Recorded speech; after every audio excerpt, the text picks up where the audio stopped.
Setelah menutup air keran, tiba-tiba hujan turun dan saya pun terjebak di tempat itu.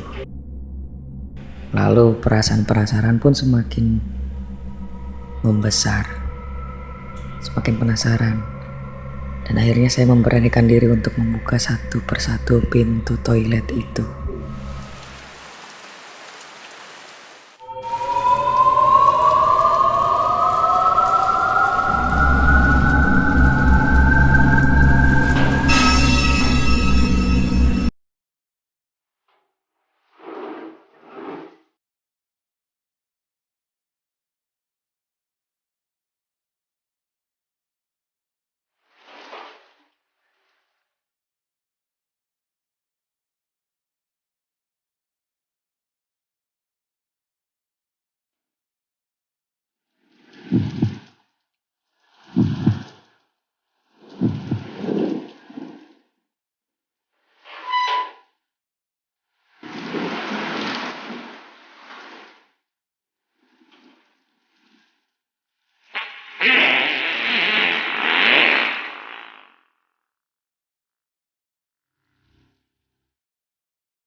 Anjing itu mah, sampai kaget parah.